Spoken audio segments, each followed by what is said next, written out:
Oi pessoal, boa noite, tudo bem? Meu nome é Anderson, eu sou nutricionista aqui do canal Profissão Nutrir. Estamos mais uma vez reunidos para conversar sobre a nutrição e a saúde da pessoa idosa. Hoje nós vamos abordar um tema bem interessante que é o processo de digestão do início ao fim. Isso dentro do organismo da pessoa idosa, porque o organismo da pessoa idosa ele sofre diversas alterações que vão ter influência na alimentação. A gente até já falou de forma breve de algum desses aspectos, mas hoje a gente vai detalhar um pouco mais e o que a gente pode alterar no hábito alimentar, na preparação das refeições, para que a gente possa superar essas dificuldades. Então, o que acontece? Com o processo de envelhecimento, ocorrem muitas alterações no organismo da pessoa idosa, seja nos tecidos, em órgãos e nas células de uma forma geral. Só que, muitas vezes, no início, essas alterações elas são até que imperceptíveis. O idoso muitas vezes começa a ter certas alterações, mas até então não está dificultando em forma nenhuma a alimentação. Então ele começa a perder talvez o gosto do alimento, mas não é algo que faz tanta diferença ainda. Ele começa a ter talvez uma dificuldade de mastigação, mas com pequenas modificações na refeição ele consegue superar. Então quando a pessoa ela atinge ali os seus 60, 65 anos, algumas alterações começam a surgir, mas a princípio não mudam muita coisa. Mas sabemos que a partir de 75 anos de idade, em média, essas alterações elas começam a ficar mais críticas, mais importantes, elas começam a avançar mais e começam a atrapalhar de forma mais intensa os hábitos alimentares, a ingestão dos alimentos e todo o seu processo dentro do organismo. E é aí que a gente tem que começar a dar mais atenção a esses fatores. Então, o objetivo dessa live é justamente alertar, mostrar com maior riqueza de detalhes o que acontece em cada estrutura corporal com o avançar dos anos e de que forma a gente pode atuar, que a gente pode intervir para que essa pessoa não tenha prejuízo de nenhum aspecto no organismo. De que forma a gente pode superar essas dificuldades para que o idoso continue tendo qualidade de vida e não seja prejudicado pela própria fisiologia do corpo. Então, são necessárias alterações para que o idoso continue se alimentando de forma adequada, não tenha deficiência de vitaminas e não fique, por exemplo, doente, desenvolva alguma doença ou agrave aquelas que ele já tem. Então, principalmente a partir de 75 anos de idade, vamos ficar mais atentos aos sinais que a pessoa idosa pode mostrar, principalmente em relação à sua dificuldade de alimentação. Primeira estrutura que a gente vai conversar hoje, que é uma das portas de entrada do nosso organismo, que é a cavidade oral. Então a cavidade oral ela é a primeira porção responsável da alimentação, que é aí que vai captar o alimento, e a cavidade oral também está relacionada com a questão da ventilação, da respiração, juntamente aí com a cavidade nasal, com o nariz. Então a boca ela tem essa função de ingerir o alimento, mas também a questão da respiração. Dentro da boca nós temos algumas estruturas da cavidade oral. Nós temos, por exemplo, a língua, que a língua é um tecido muscular, que ela é responsável por pegar o alimento dentro da nossa boca, misturar esse alimento, conduzir esse alimento para os nossos dentes de um lado para o outro, para que esse alimento possa ser mastigado, e ele também vai fazer com que esse alimento seja melhor misturado com a saliva. Então a língua ela tem essa função de misturar o alimento, de deslocar ele de um lado ao outro da boca, para que ele possa ser triturado por todos os dentes, porque cada dente tem uma função, nossa boca, triturar, cortar, enfim. E fora essa questão que tem a ver com a musculatura da língua, dessa movimentação, mistura do alimento, a língua também é responsável por sentir o gosto. Então ela tem as famosas papilas gustativas, que são as responsáveis por fazer com que a gente sinta o gosto do alimento. Então essas geralmente são as funções da boca e dessa estrutura que é a língua. E outro detalhe é que a língua participa também da questão dos fonemas, da produção do som. Então é o movimento da língua que vai fazer com que alguns sons sejam emitidos de uma forma diferente ou outro, dependendo do seu posicionamento. Então, juntamente com as cordas vocais, com o trânsito do ar e movimentação da língua, é que a gente consegue emitir os fonemas. O que acontece com o idoso em relação à língua, que a gente está falando agora? Você tem atrofia das papilas gustativas, então o idoso ele acaba tendo um quadro de perda de sabor parcial ou total. Tem idoso que diz que não sente gosto da comida, né? Ou diz que está tudo com o mesmo gosto, ou diz que as coisas estão amargas. Então você tem uma alteração nessas células, nas papilas, porque as papilas elas são renovadas de períodos em períodos. E talvez no idoso esse processo demore um pouco mais. E daí isso acaba interferindo diretamente no sabor. E daí o idoso ele acaba perdendo o quê? O prazer de se alimentar, o gosto de comer. Porque ele prepara, às vezes ele capricha no tempero, aquelas coisas todas, só que ele coloca na boca e não sente sabor. E daí ele acaba ficando descontente e acaba não comendo direito. E isso vai atrapalhar sem dúvida nenhuma a alimentação. E outra coisa que interfere bastante na questão da língua é a famosa língua saburrosa, né? Quando junta aquela saburra na língua, que é como se fosse uma camada branca que é formada por restos de alimentos, por células mortas, por exemplo. E essa saburra que fica na língua, ela interfere também no sabor do alimento, porque é como se as papilas ficassem ali bloqueadas, né, por essa camada branca que fica na língua. Só que isso é um fator que pode ser modificado, porque isso é uma questão de higiene oral. Muitas vezes o idoso ele acaba não fazendo a higiene de forma adequada e você acaba tendo acúmulo, né, dessa saburra na língua e você tem uma alteração de paladar que atrapalha ele de sentir o sabor. Então isso pode ser modificado por uma melhor higiene oral. Já em questão ao sabor, pela questão das papilas gustativas, pela diminuição, o que a gente pode fazer enquanto alimentação é a gente caprichar mais nos temperos, e nos temperos naturais, obviamente. Então, fazer os alimentos com mais alho, mais cebola, com ervas aromáticas naturais, orégano, coentro, salsinha, cebolinha, manjericão, chimichurri, enfim, a gente tem muitas opções de temperos para que a gente possa adicionar nos seus alimentos e intensificar o sabor do alimento. Então, por exemplo, o idoso ele não sente muito sabor do alho e da cebola, por exemplo, no arroz. Ele vai comer um arroz, nossa, parece que esse arroz não tem gosto de alho ou de cebola. Nada impede você colocar um pouquinho mais, né? Não é bom a gente falar isso em relação ao sal, por exemplo. Coloca mais sal para sentir o gosto. Olha, coloca mais tempero industrializado. Ele vai sentir mais sabor? Vai, só que a gente vai ter um lado negativo em relação a isso. Então, uma das estratégias para você fazer com que esse sabor dos alimentos seja realçado e que o idoso consiga perceber melhor o sabor do alimento é justamente você caprichar um pouco mais nesses temperos naturais. E alho e cebola todo mundo gosta, então intensifique nesses temperos. As glândulas salivares são responsáveis pela produção de saliva. E a saliva, ela tem algumas funções muito interessantes. A primeira dela é umidificar esse alimento que a gente coloca na boca. Então a gente vai mastigar o alimento, a gente vai juntar esse alimento com a saliva e a língua ela vai ter essa função de misturar melhor esse alimento e esse alimento vai ficar mais fácil para ser mastigado e posteriormente ele ser deglutido. Uma outra função da saliva é uma função imunológica. A produção de saliva ajuda a matar, né, a inibir possível crescimento de bactérias ruins na boca.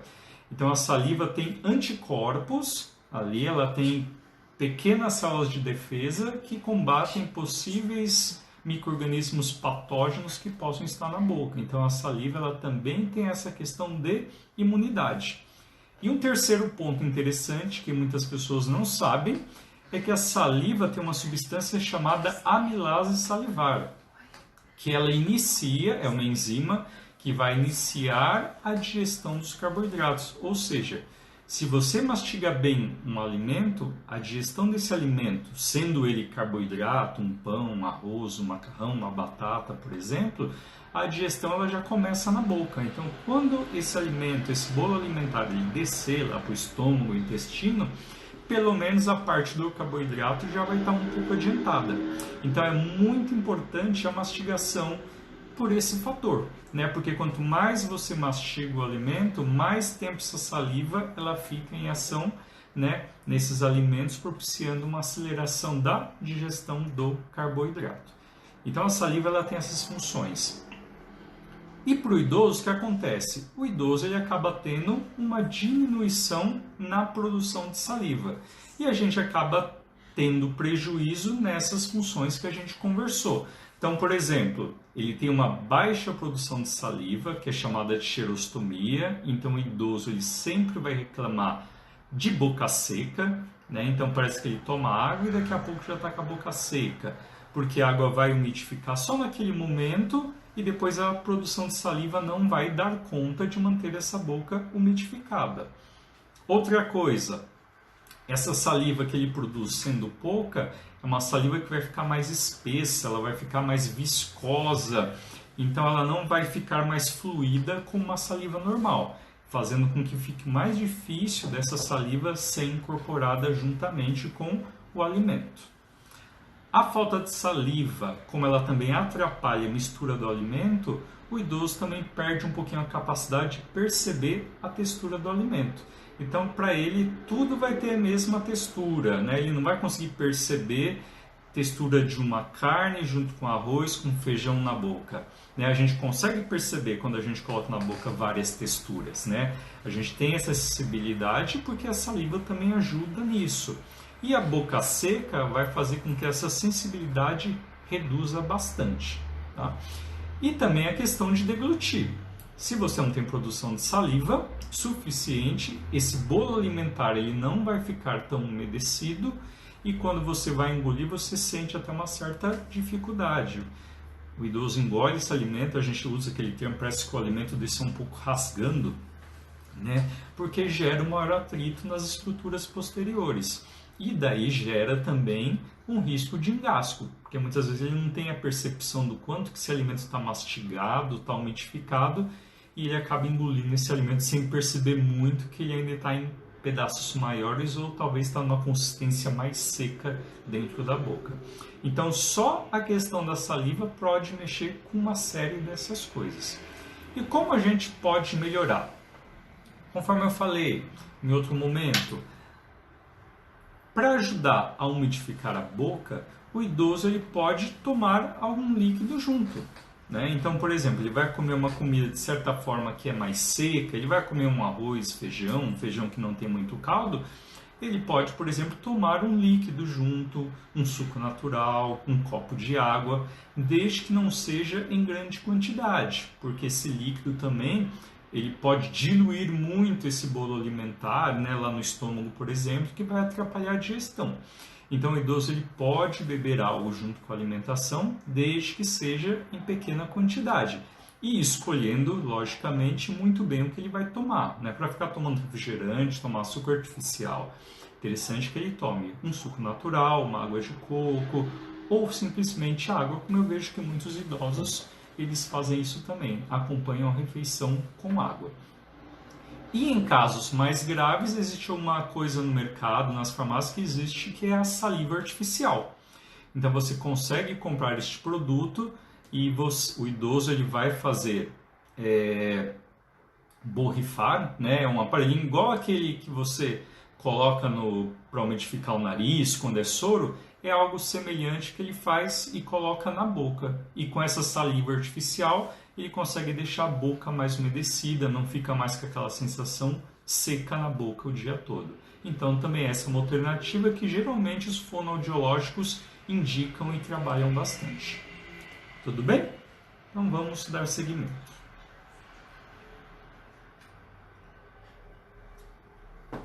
A questão dos dentes. Os dentes eles são responsáveis por cortar, triturar o alimento, e a ausência deles, ou uma prótese mal colocada, uma prótese que não encaixa ali perfeitamente, ela vai atrapalhar a mastigação, a trituração desse alimento, e isso obviamente vai atrapalhar todo o processo de digestão, fora que essa pessoa também pode ter um risco de engasgo quando ela vai engolir, querendo ou não, um pedaço de alimento maior. Então os dentes eles são essenciais para triturar o alimento. Quanto mais triturado o alimento, mais ele consegue se misturar com a saliva e o processo de digestão depois ele fica bem mais rápido. E um detalhe muito interessante que no dia a dia eu tenho vivenciado é que os idosos, por algum problema de saúde pontual, e eles acabam emagrecendo. E uma vez emagrecidos, eles vão colocar essa prótese e essa prótese ela fica solta. Porque assim como ele acaba emagrecendo, perdendo massa muscular, ele acaba também perdendo um pouco de volume na gengiva, por exemplo. E daí quando ele vai colocar essa prótese, a estrutura toda da maxilar, da mandíbula, pela questão da musculatura, acaba se alterando, o idoso vai colocar essa prótese, ela já não serve mais, e muitas vezes não tem o dinheiro para fazer uma nova prótese e ele fica ali praticamente sem a prótese. E daí ele vai ter que adequar toda a alimentação dele, tornar essa alimentação mais pastosa, batida, cozida, mais ensopada, cortada em pequenos pedaços, para que ele não tenha maiores problemas com a deglutição e com a digestão. Porque colocar alimento em consistência normal para um idoso que está sem dentição ou com muitas falhas se torna algo bastante perigoso. Então, quando a gente une a ação da língua, das glândulas salivares e da dentição, isso torna o processo de mastigação, deglutição muito mais efetivo. Então, a cavidade oral, nós finalizamos com esses detalhes. Agora vamos falar do esôfago de uma forma mais breve. O esôfago ele é um tubo que contém em torno de 25 centímetros, que ele liga a faringe, que está aqui numa região logo após a língua. Então ele liga a faringe com o estômago. Então ele é um tubo de condução do alimento. Ele é um tubo muscular, que a gente fala que é de musculatura lisa, porque é um músculo involuntário, a gente não tem controle dele. E daí, através dessa musculatura que tem um movimento peristáltico, esse alimento ele é conduzido praticamente ali da boca, da faringe, até o estômago de forma totalmente automática. E ela, inclusive, tem uma força muscular que vence até a gravidade. Então, é aquele exemplo que a gente fala. Você pode colocar a pessoa de cabeça para baixo e engolir, que esse alimento vai ser deslocado pela força muscular do nosso esôfago. Ele é um tubo que ele tem como se fosse uma fechadura tanto em cima como embaixo. Então eu tenho uma fechadura chamado de esfíncter, que separa a boca para o começo do esôfago, e eu tenho outra fechadura lá embaixo que separa o final do esôfago até o estômago. Então são dois esfíncteres que impedem com que principalmente esse alimento volte, que não tenha refluxo, por exemplo. Então uma estrutura tubular, mais ou menos 25 centímetros, com um fechamento em cima e um fechamento embaixo. E com o idoso, o que acontece?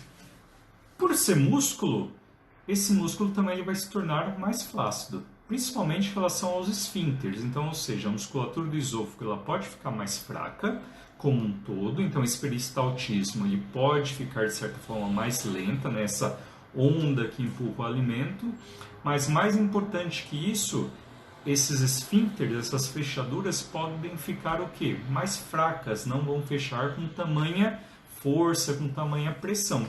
Então, muitas vezes, o idoso ingere, deglute esse alimento ele chega no estômago, mas ele tem uma maior tendência a ter o quê? Refluxo, por exemplo. Então, é aquele idoso que reclama que o alimento volta, principalmente se ele toma muito líquido junto. Então, parece que o alimento volta, ele reclama, nossa, senti aqui minha garganta ficando ácida, Tá incomodando, minha garganta está ficando irritada.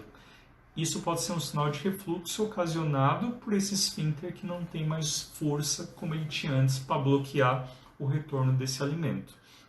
E outra coisa que pode acontecer é hérnia de hiato.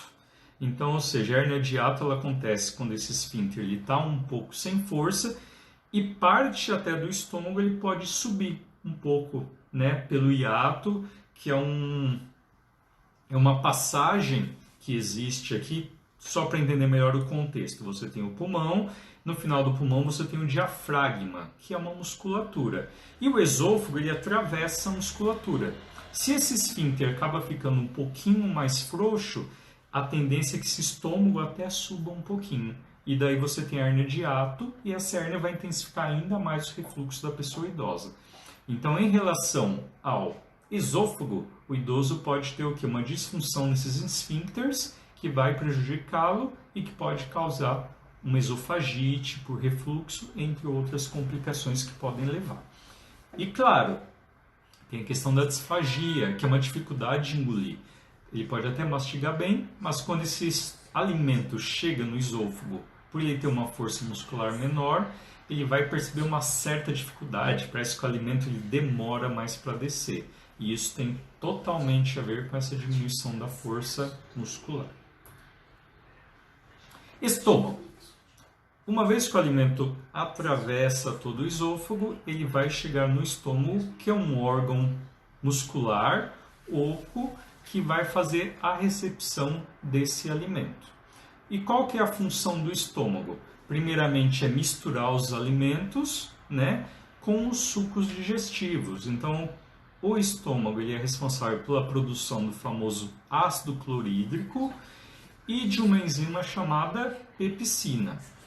E no que estão envolvidos essas duas substâncias, o ácido clorídrico e a pepsina? Na digestão da proteína, então, por exemplo, das carnes, dos leites derivados e dos ovos.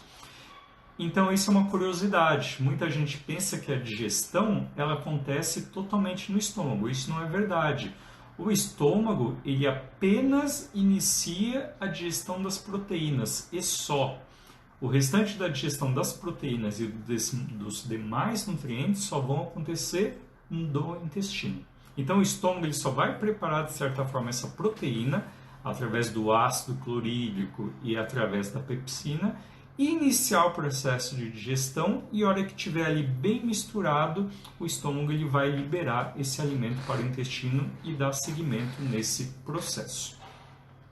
E outra coisa que o estômago produz é o muco, que o muco ele vai ser a camada de proteção do estômago contra o próprio ácido que ele produz e contra, claro, alimentos ácidos e irritantes. Então ele tem essa camada que vai proteger bem. O que o idoso pode ter de problema?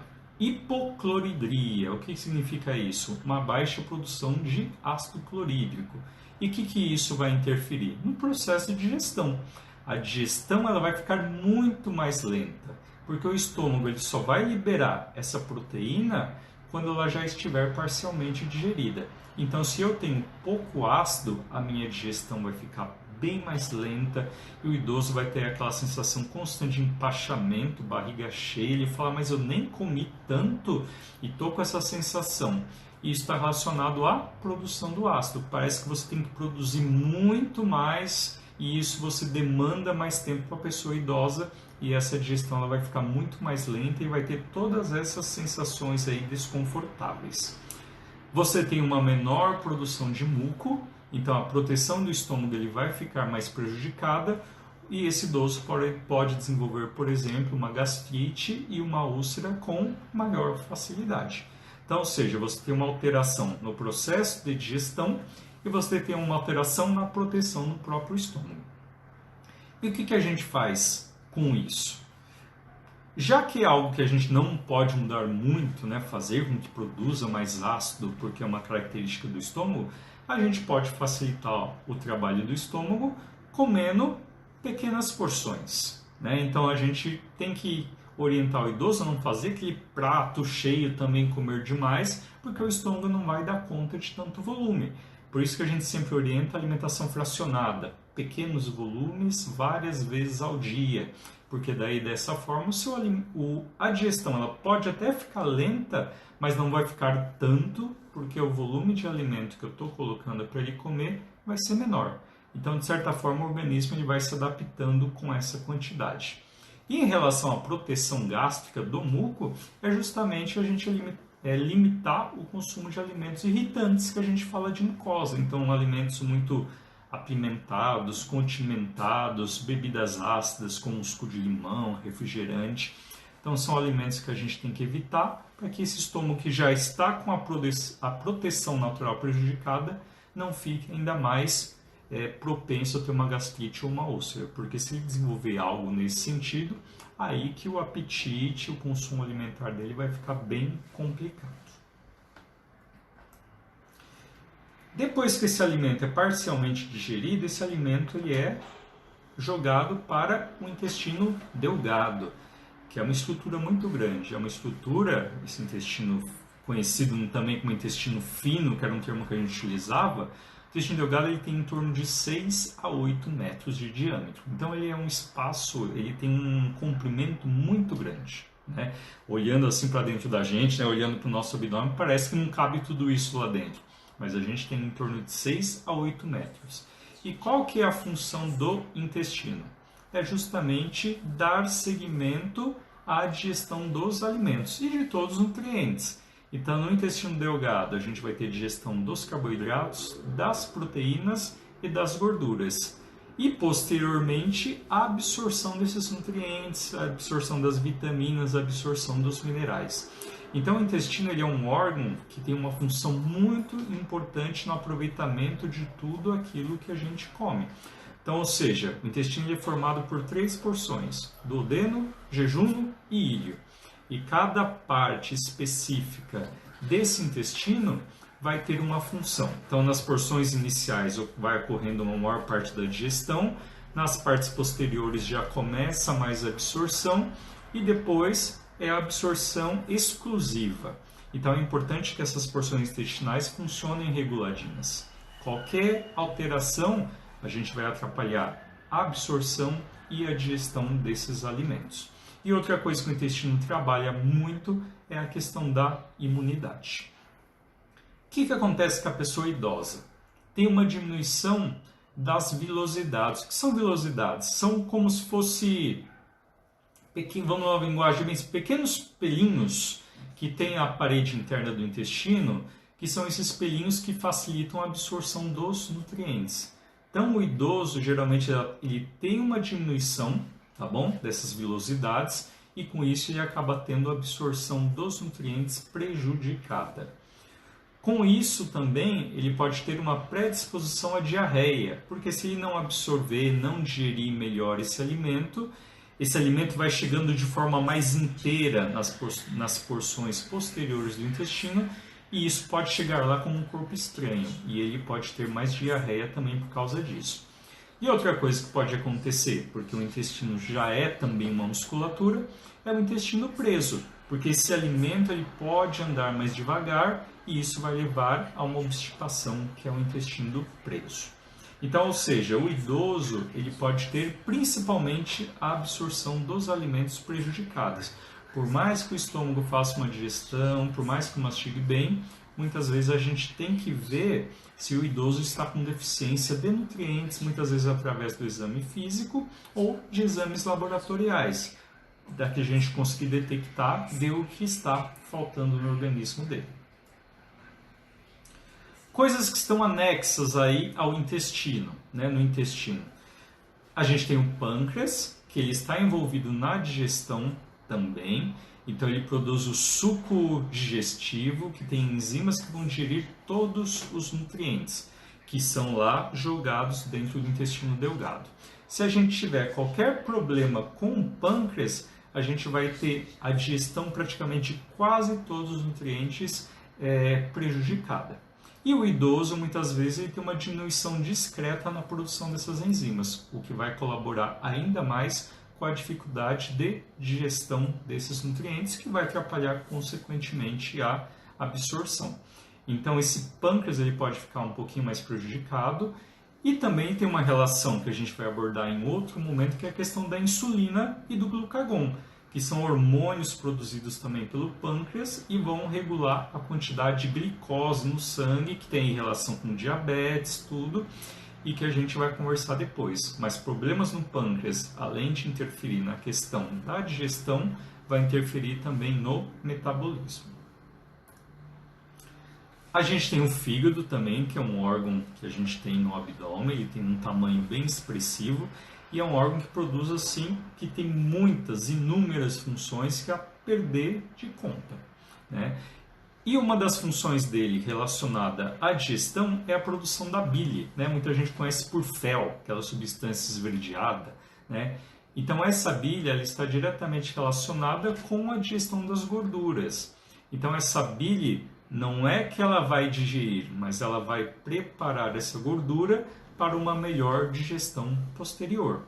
E com a pessoa idosa, essa função do fígado ela pode ficar de certa forma reduzida.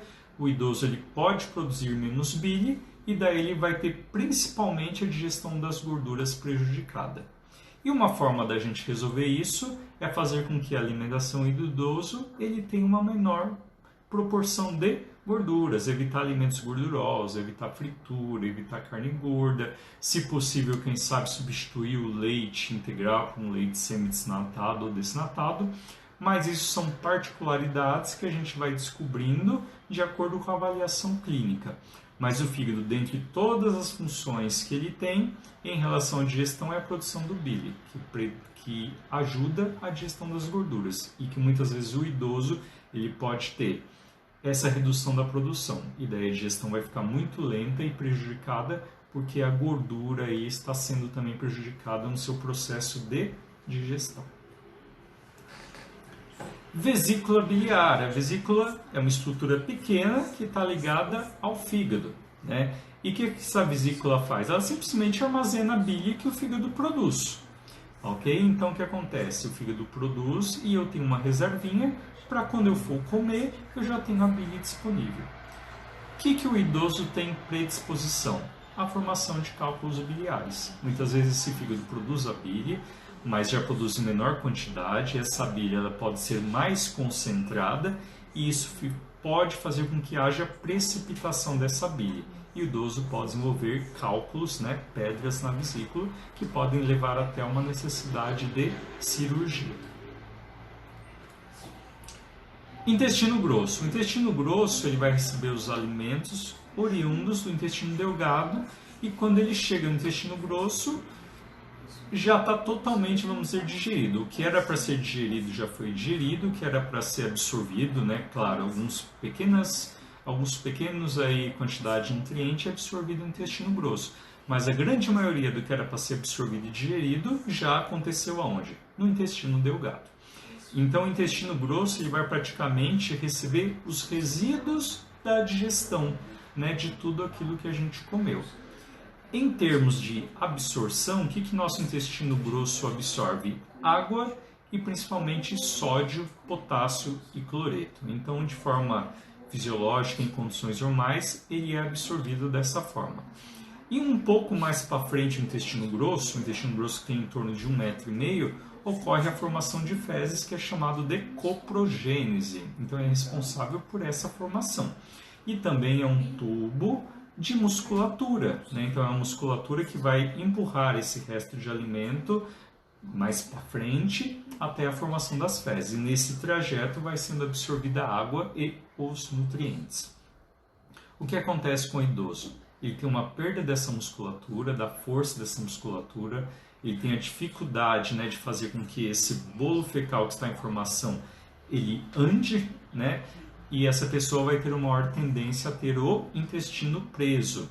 Uma vez as fezes ficando mais parada, maior é a absorção de água, mais ressecada fica, maior a dificuldade de eliminação.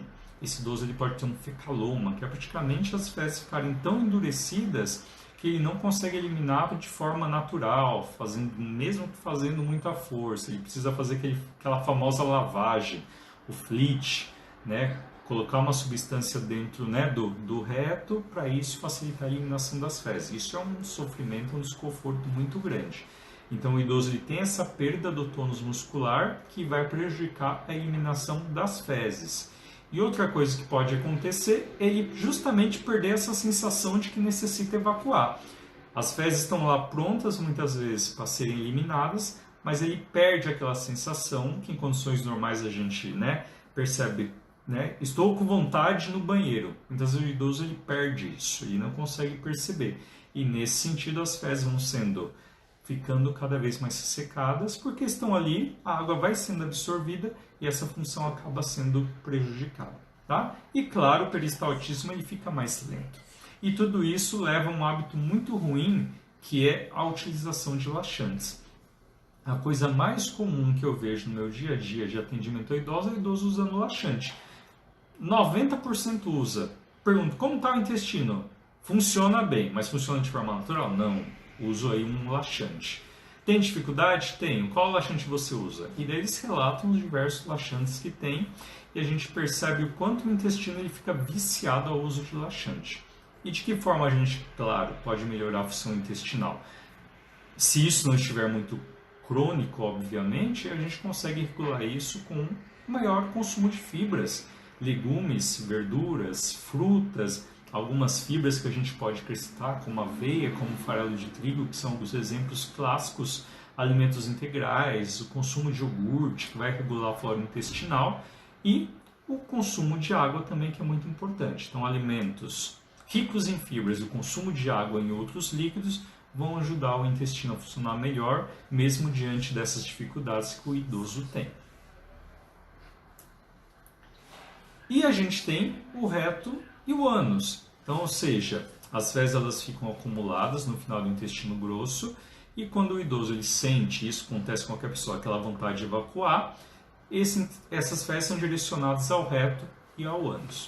O que acontece com o idoso nesse sentido? Muitas vezes o esfíncter anal, que é uma estrutura muscular semelhante que tem no esôfago, no estômago, ele também perde, vamos dizer assim, a sua força. E muitos idosos têm incontinência fecal. Eles não conseguem mais segurar e muitos deles acabam tendo que usar fralda, Então é algo que interfere diretamente aí, muitas vezes na qualidade de vida, na autonomia, que o idoso vai ter que usar fralda, ele vai ficar constrangido, não vai querer sair de casa e que vai interferir na qualidade de vida dele. Então o que acontece? Ele pode ter incontinência fecal, ele não vai conseguir segurar. E a gente tem o outro lado, que é a constipação, o intestino preso. As fezes ficarem muito duras, enrijecidas, e quando ele vai tentar eliminar com toda aquela força, ele pode ter hemorroidas e fissura anal. Daí fica um ciclo vicioso. Ele está com vontade de ir no banheiro, mas acaba não indo porque sabe que vai doer, que vai machucar, que resseca mais as fezes e que vai doer cada vez mais depois e vai chegar até um ponto que precisa fazer lavagem. Então fica nesse círculo vicioso. E as fibras e a água também vão ter uma importância muito grande nesse processo.